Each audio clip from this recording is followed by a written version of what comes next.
मित्रांनो, PSY 216 म्हणजेच मी आणि माझे वर्तन ह्या विषयाचा हा दुसऱ्या भागाचा व्हिडिओ आहे.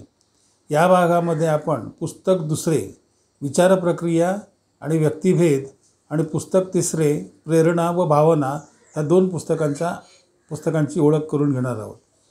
तर आता प्रथम आपण पुस्तक दुसरे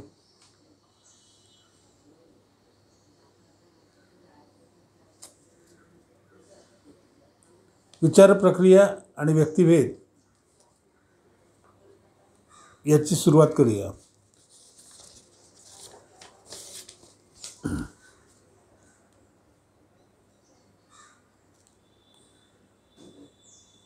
दुसऱ्या पुस्तकातील पहिल्या घटकाचं नाव आहे स्मृतीचे स्वरूप आणि संस्करण. या घटकात आपण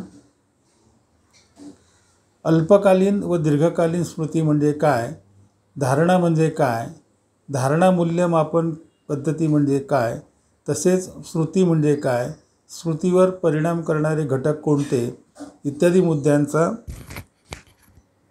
विचार करणार आहोत. अभ्यासासाठी पुढील उद्दिष्टे दिलेली आहेत.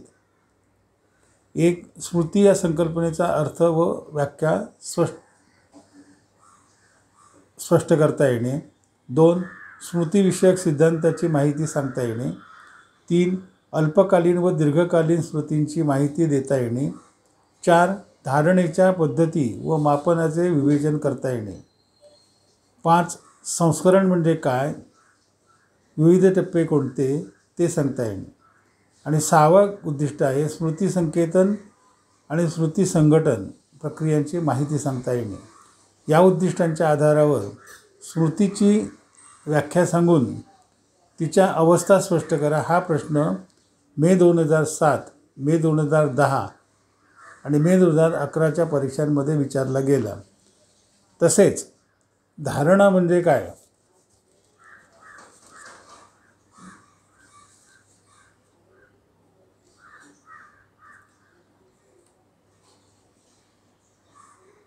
धारणा म्हणजे काय ते सांगून त्याच्या मापन पद्धती सांगा हा प्रश्न मे 2008 आणि मे 2012च्या परीक्षांमध्ये विचारला गेला.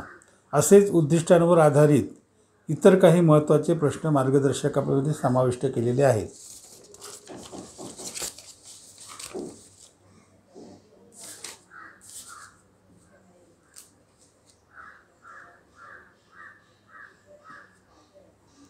घटक दुसऱ्या घटकाचं नाव आहे विस्मरणाची कारणे व सिद्धांत.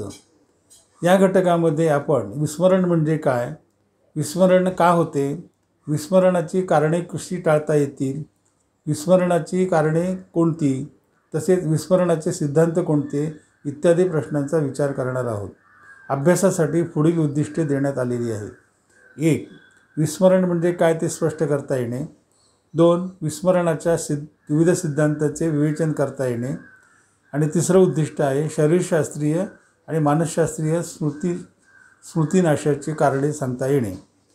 या उद्दिष्टांच्या आधारे विस्मरणाची व्याख्या सांगा.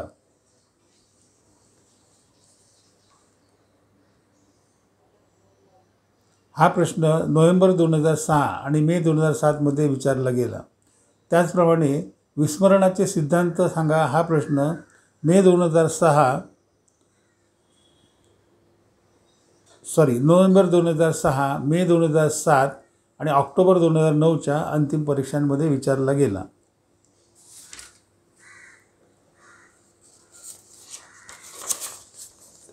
तिसऱ्या घटकाचं नाव आहे स्मृती व्यावहारिक समस्या व सुधारणा.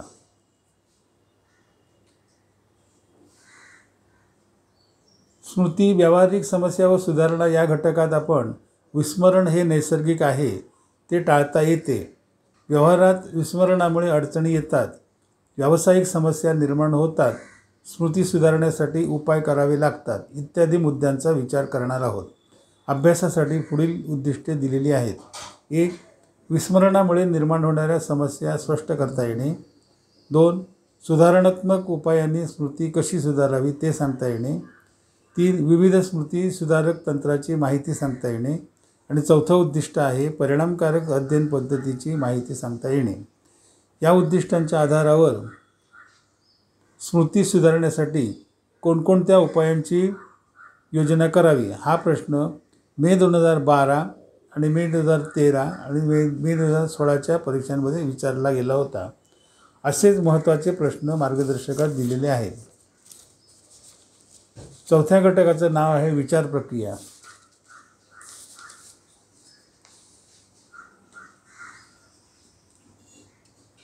विचार प्रक्रिया या घटकामध्ये व्यक्ती विचार करते म्हणजे काय करते, प्राणी विचार करतात काय, काही गोष्टी तर्क करून ओळखल्या जातात, ही तर्क प्रक्रिया म्हणजे काय, इत्यादी गोष्टींचा विचार या घटकात करण्यात आलेला आहे. अभ्यासासाठी पुढील उद्दिष्टे दिलेली आहेत. 1. विचार म्हणजे काय ते स्पष्ट करता येणे. 2. विघटनात्मक व विघटनात्मक आणि निगमनात्मक पद्धती म्हणजे काय ते सांगता येणे. 3. सिद्धांत कल्पनेचे स्वरूप व महत्त्व स्पष्ट सांगता येणे. या उद्दिष्टांच्या आधारे विचार प्रक्रिया म्हणजे काय ते सांगून त्याचे स्वरूप स्पष्ट करा हा प्रश्न मे 2007मध्ये विचारला गेला. तर सिद्धांत संकल्पना म्हणजे काय हा प्रश्न मे 2016मध्ये विचारण्यात आला. इथे चौथा घटक संपतो. पुढे 5वा घटक आहे. 5व्या घटकाचं नाव आहे भाषा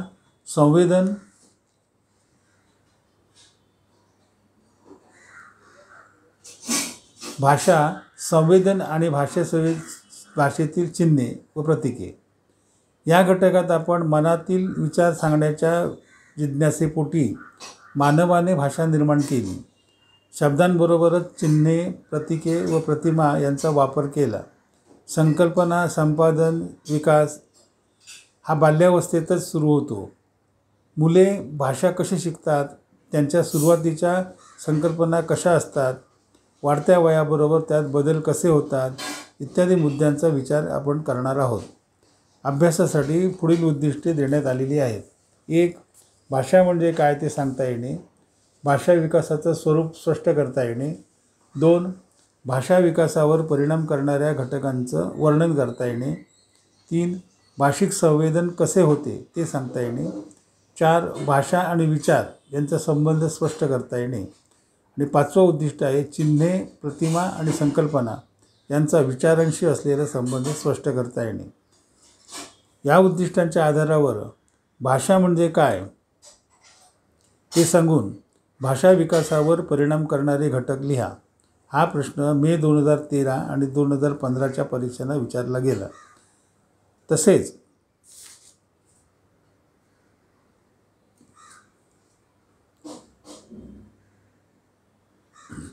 संकल्पना म्हणजे काय ते सांगून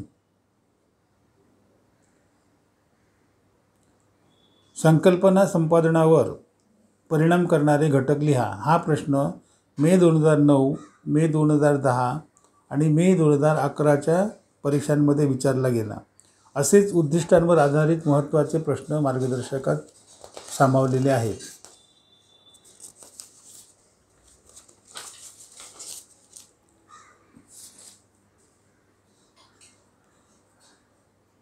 घटक 6व्या घटकाचं नाव आहे समस्या परिहार. समस्या परिहार या घटकात समस्या म्हणजे काय, व्यक्ती समस्या सोडविण्यास का प्रेरित होते, समस्या सोडविण्याच्या दृष्टीने व्यक्ती कशी प्रयत्न करते, तसेच समस्या सोडविण्यासाठी अवलंबिलेल्या पद्धती इत्यादी मुद्द्यांचा आपण विचार करणार आहोत. अभ्यासासाठी पुढील उद्दिष्टे दिलेली आहेत. 1. समस्या परिहाराचे स्वरूप व विविध तंत्राचा विचार करता येणे. 2. समस्या परिहाराची वैशिष्ट्ये सांगता येणे. 3. समस्या परिहारावर परिणाम करणारे घटक स्पष्ट करता येणे. आणि 4थं उद्दिष्ट आहे समस्या परिहाराचे नियम सांगता येणे. या उद्दिष्टांच्या आधारावर समस्या परिहार म्हणजे काय ते सांगून त्याची वैशिष्ट्ये स्पष्ट करा हा प्रश्न मे 2007, मे 2012 आणि मे 2016च्या परीक्षांना विचारण्यात आला होता. तसेच समस्या परिहार वर्तनाची वैशिष्ट्ये सांगा. समस्या परिहार वर्तनाची वैशिष्ट्ये सांगा हा प्रश्न मे 2006, मे 2008 आणि मे 2012च्या परीक्षांमध्ये विचारला गेला. असेच उद्दिष्टांवर आधारित प्रश्न मार्गदर्शकामध्ये दिलेले आहेत. घटक 7वा.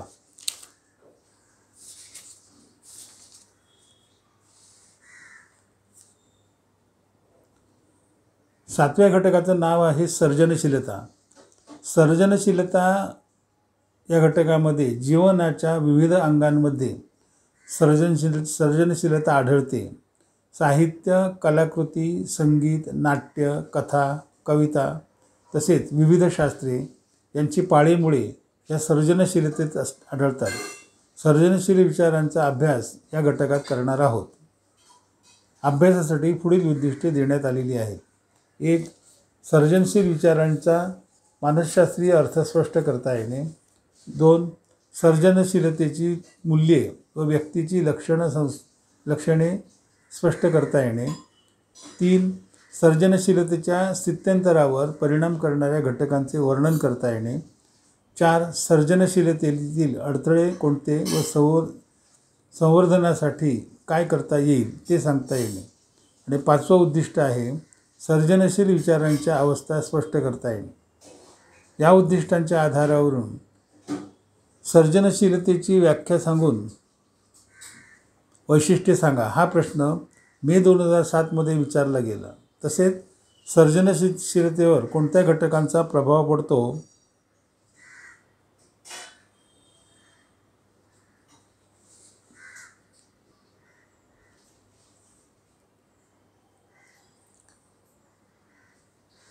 सर्जनशीलतेवर कोणकोणत्या घटकांचा प्रभाव पडतो सविस्तर लिहा हा प्रश्न ऑक्टोबर 2007 आणि मे 2015च्या परीक्षांना विचारला गेला.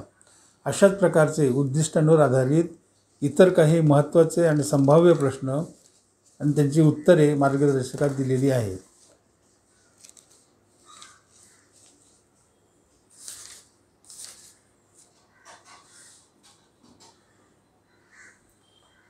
घटक 8वा. 8व्या घटकाचं नाव आहे व्यक्तिभेद, स्वरूप व कारणे. व्यक्तिभेद, स्वरूप व कारणे या घटकात आपण अनुवंश, परिसर, जन्मक्रम, लिंगभेद, वय, संस्कृती, स्वभाव, व्यवसाय इत्यादी घटकांचा व्यक्तिभिन्नतेशी कसा संबंध असतो त्याची चर्चा करणार आहोत. अभ्यासासाठी पुढील उद्दिष्टे दिलेली आहेत. 1. व्यक्तिभेदाचे स्वरूप स्पष्ट करता येणे. आणि 2. व्यक्तिभिन्नतेची विविध कारणे स्पष्ट करता येणे. या उद्दिष्टांच्या आधारे व्यक्तिभेदांच्या प्रमुख कारणांचा विचार करा. हा प्रश्न मे 2007, ऑक्टोबर 2009 आणि मे 2015च्या अंतिम परीक्षांमध्ये विचारला गेला. घटक 9वा. 9व्या घटकाचं नाव आहे बुद्धिमत्ता.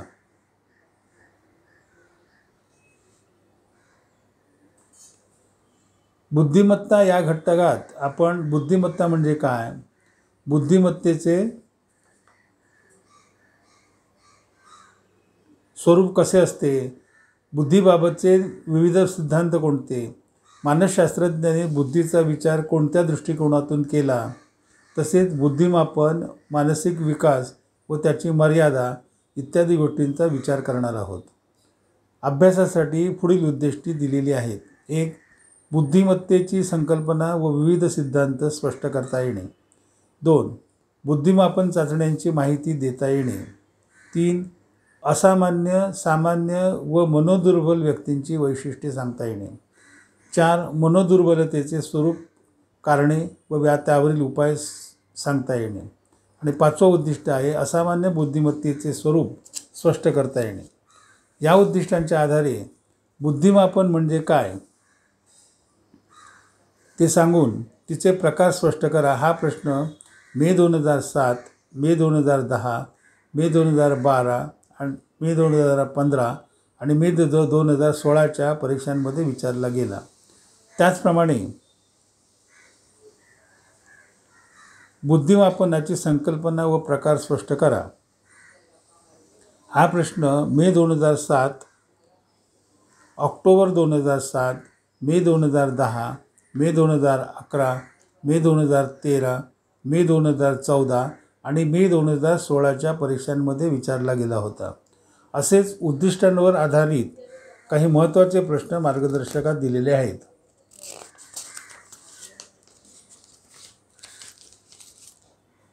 आता 10वा घटक. 10व्या घटकाचं नाव आहे व्यक्तिमत्व.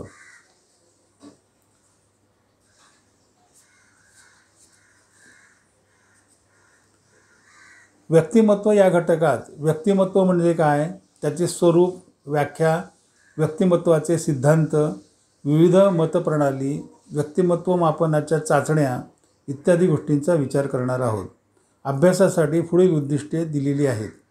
1. व्यक्तिमत्व या संकल्पनेचा अर्थ स्पष्ट करता येणे. 2.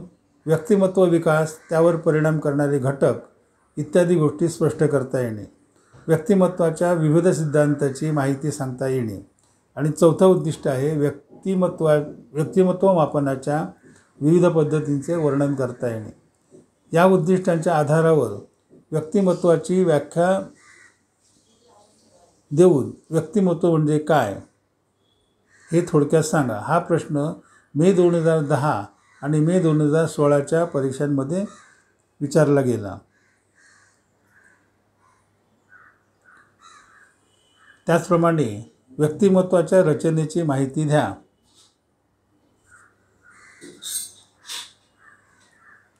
हा प्रश्न नोव्हेंबर 2006, मे 2010 आणि मे 2016च्या परीक्षांमध्ये विचारण्यात आला होता. इथे आपला घटक संपतो आणि पुस्तक दुसरेही संपते. यापुढचा अभ्यास आपण पुस्तक 3 प्रेरणा व भावना या पुस्तकाचा करणार आहोत. आता पुस्तक 3 प्रेरणा व भावना या पुस्तकाचा पहिला घटक आहे प्रेरणेचे स्वरूप.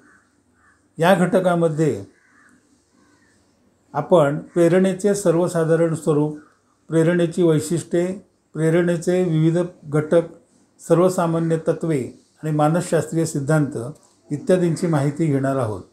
अभ्यासासाठी पुढील उद्दिष्टे दिली आहेत. 1. प्रेरणेची व्याख्या व स्वरूप स्पष्ट करता येणे.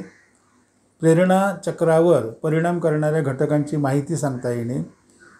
3. प्रेरणेची वैशिष्ट्ये व घटक स्पष्ट करता येणे.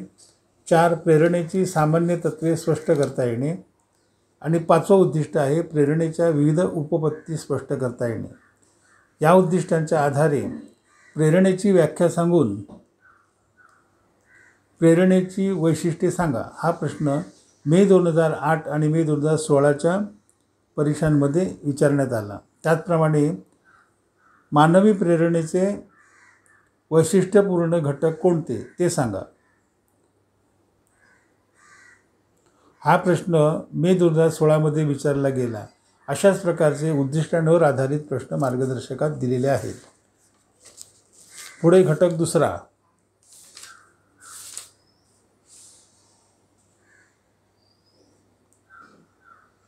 दुसऱ्या घटकाचं नाव आहे प्रेरणांचे वर्गीकरण. प्रेरणांचे वर्गीकरण या घटकात क्षुधा, तृष्णा, निद्रा इत्यादी जीवनावश्यक शारीरिक प्रेरणा, त्याचप्रमाणे उपलब्धी, वर्चस्व या संपादित प्रेरणा तसेच मातृत्व व लैंगिक प्रेरणांचा अभ्यास करणार आहोत. अभ्यासासाठी पुढील उद्दिष्टे देण्यात आलेली आहे. 1. विविध प्रकारच्या प्रेरणांची माहिती सांगता येणे. 2. अर्जित प्रेरणा, अनर्जित प्रेरणा व संमिश्र प्रेरणा यातील फरक सांगता येणे. या उद्दिष्टांच्या आधारावर अनर्जित प्रेरणा म्हणजे काय, त्यामध्ये कोणाचा समावेश होतो, हा प्रश्न मे 2007, ऑक्टोबर 2007, मे 2010, मे 2011, मे 2013, मे 2014 आणि मे 2016च्या परीक्षांमध्ये विचारला गेला. तसेच काही महत्त्वाच्या जैविक क्रियांचा परिचय द्या. हा प्रश्न ऑक्टोबर 2007, मे 2010, मे 2013, मे 2014 आणि मे 2016च्या अंतिम परीक्षांना विचारला गेला. अशाच प्रकारचे उद्दिष्टांवर आधारलेले काही प्रश्न मार्गदर्शकामध्ये दिलेले आहेत. आता घटक तिसरा.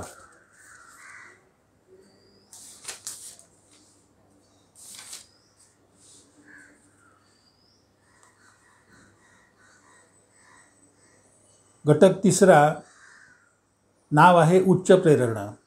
उच्च प्रेरणा या घटकात आपण चांगुलपणा, सौंदर्य रसास्वाद, आध्यात्मिक जागृती ह्या केवळ मानवामध्ये आढळणाऱ्या उच्च प्रकारच्या प्रेरणांचा अभ्यास करणार आहोत. अभ्यासासाठी पुढील उद्दिष्टे दिलेली आहेत. 1. उच्च प्रेरणांचे स्वरूप स्पष्ट करता येणे. 2. उच्च प्रेरणांची वैशिष्ट्ये सांगता येणे. आणि तिसरं उद्दिष्ट आहे विविध उच्च प्रेरणांची माहिती देता येणे. या उद्दिष्टांच्या आधारावरून उच्च प्रेरणांची वैशिष्ट्ये सांगा हा प्रश्न नोव्हेंबर 2006 आणि मे 2010 मध्ये विचारला गेला होता. तसेच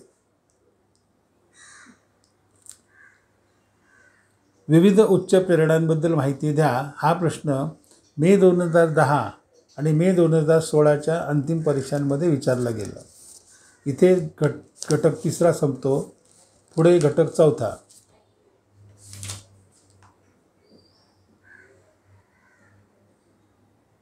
चौथ्या घटकाचं नाव आहे संघर्ष, स्वरूप आणि समायोजन. संघर्ष, स्वरूप आणि समायोजन या घटकात आपण प्रेरणांच्या अपूर्तीमुळे व्यक्तीमध्ये हताशपणा कसा येतो, जीवनात संघर्ष कसा निर्माण होतो, संघर्षाचे प्रकार कोणते, त्याचे निराकरण कसे होते इत्यादी गोष्टींचा विचार करणार आहोत.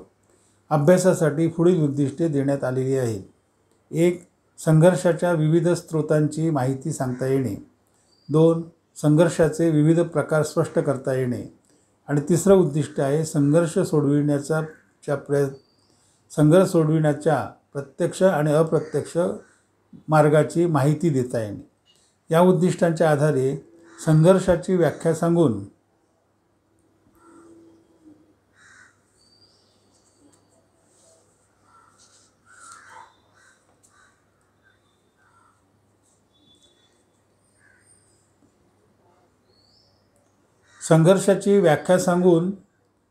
त्याचे प्रकार सांगा हा प्रश्न मे 2007, मे 2008, मे 2009, ऑक्टोबर 2009, मे 2010, मे 2013 आणि मे 2016च्या परीक्षांना विचारला गेला. त्याचप्रमाणे संघर्षाशी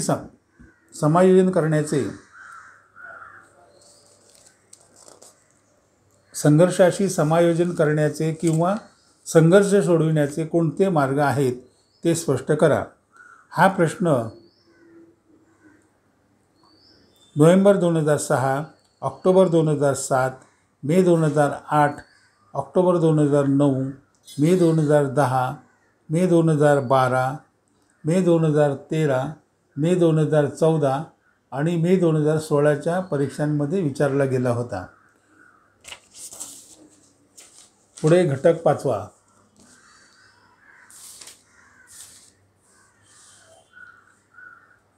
पाचव्या घटकाचं नाव आहे भावनांचे स्वरूप, संवेदन व प्रकटीकरण. भावनांचे स्वरूप, संवेदन व प्रकटीकरण या घटकात आपण सुखद आणि असुखद या दोन प्रमुख भावनांचा परिचय, तसेच आनंद, हर्ष या सुखद भावना आणि भय, चिंता, क्रोध, द्वेष, उदासीनता आणि दुःखद अशा असुखद भावनांचे स्वरूप आणि कार्यभाग समजून घेणार आहोत. अभ्यासासाठी पुढील उद्दिष्टे देण्यात आलेली आहेत. 1. भावनांची व्याख्या, प्रकार व वैशिष्ट्ये स्पष्ट करा. 2. भावनांचा विकास कसा होतो ते सांगता येणे. 3. भावना ओळखण्याचे व प्रकट करण्याचे मार्ग व मानसशास्त्रीय दृष्टिकोन स्पष्ट करता येणे. या उद्दिष्टांच्या आधारे भावना म्हणजे काय ते सांगून भावनेची वैशिष्ट्ये सांगा. हा प्रश्न नोव्हेंबर 2006, ऑक्टोबर 2007, मे 2009, ऑक्टोबर 2009, मे 2011, मे 2014 आणि मे 2016मध्ये अंतिम परीक्षांमध्ये विचारला गेला. त्याचप्रमाणे भावनांचा विकास कशा प्रकारे होतो हा प्रश्न नोव्हेंबर 2006, मे 2010 आणि मे 2012च्या अंतिम परीक्षांमध्ये विचारला गेला. इथे हा घटक संपतो. घटक 6वा नाव आहे भावना.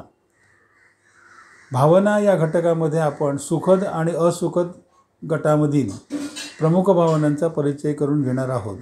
अभ्यासासाठी पुढील उद्दिष्टे दिलेली आहेत. 1. सुखद आणि असुखद या प्रमुख भावनांचे स्वरूप स्पष्ट करता येणे.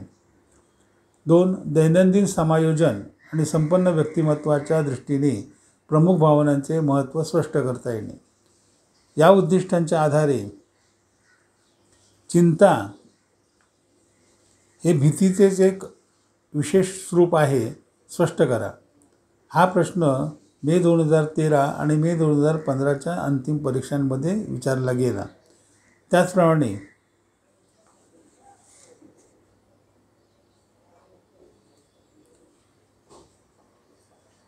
उदासीनता याबद्दल थोडक्यात माहिती द्या. हा प्रश्न मे 2007च्या अंतिम परीक्षेला विचारला गेला होता.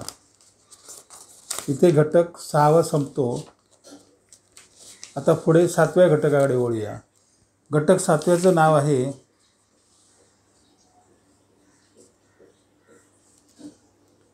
भावनेचे जैविक अधिष्ठान, मेंदू व स्वायत्त मज्जासंस्थेचा सहयोग. भावनेचे जैविक अधिष्ठान, मेंदू व स्वायत्त मज्जासंस्थेचा सहयोग या घटकात आपण भावनेचे जैविक अधिष्ठान काय, भावना मानसिक असली तरी तिचा उगम मेंदूमध्ये होतो, स्वायत्त मज्जासंस्थेच्या द्वारे तो भावनेच्या प्रकटीकरणावर नियंत्रण ठेवतो, हे कसे घडते याचा विचार आपण करणार आहोत. अभ्यासासाठी पुढील उद्दिष्टे देण्यात आलेली आहेत. 1. भावनानुभवाचा व भावनाविष्काराचा मज्जासंस्थेशी असलेला संबंध स्पष्ट करता येणे. भावनानुभवाच्या वेळचे शरीरातील जैवरासायनिक बदल स्पष्ट करता येणे. 3. भावनेमुळे शरीरांतर्गत प्रतिक्रियांचे समायोजनाचे कार्य स्पष्ट करता येणे. आणि 4था उद्दिष्ट आहे भावना निर्मिती, अनुभव आणि नियंत्रण मेंदूमधील विविध भाग कसे घडवून आणतात ते सांगता येणे. या उद्दिष्टांच्या आधारे परिसरीय मज्जासंस्था कोणती दोन प्रमुख कामे या उद्दिष्टांच्या आधारे परिसरीय मज्जासंस्था कोणती 2 प्रमुख कामे करते हा प्रश्न मे 2015मध्ये विचारला गेला. तसेच जालमय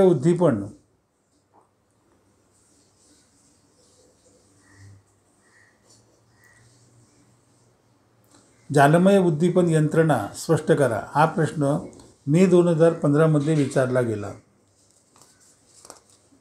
इथे घटक 7वा संपतो. पुढे घटक 8वा आहे. 8व्या घटकाचं नाव आहे भावनिक आरोग्य व नियंत्रण. भावनिक आरोग्य व नियंत्रण या घटकामध्ये भावनिक आरोग्याचे आणि भावनिक नियंत्रणाचे महत्त्व अभ्यासले आहे. अभ्यासासाठी पुढील उद्दिष्टे दिलेली आहेत. 1. भावनिक आरोग्याची संकल्पना स्पष्ट करता येणे. 2. भावनांचे विधायक आणि हानिकारक परिणाम सांगता येणे. 3. सुखद भावनांचे संवर्धन कसे करावे ते स्पष्ट करता येणे. आणि 4थं उद्दिष्ट आहे असुखद भावना कशा हाताळाव्यात ते स्पष्ट करता येणे. या उद्दिष्टांच्या आधारे भावनिक आरोग्य म्हणजे काय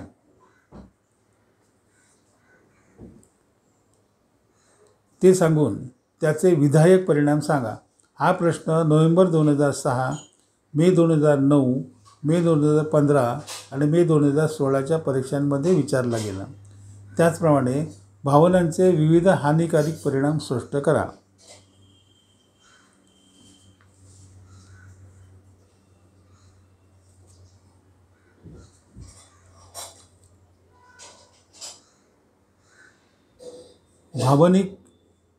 भावनांचे विविध हानिकारक परिणाम स्पष्ट करा हा प्रश्न ऑक्टोबर 2007, मे 2008 आणि मे 2011च्या परीक्षांमध्ये विचारण्यात आला होता.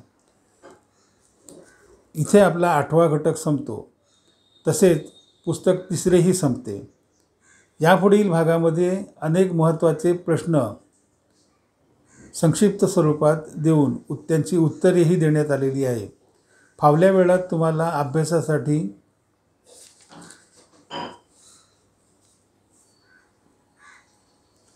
अभ्यासासाठी त्याचा चांगला उपयोग होईल. त्याचप्रमाणे मे 2006 नंतरच्या उपलब्ध झालेल्या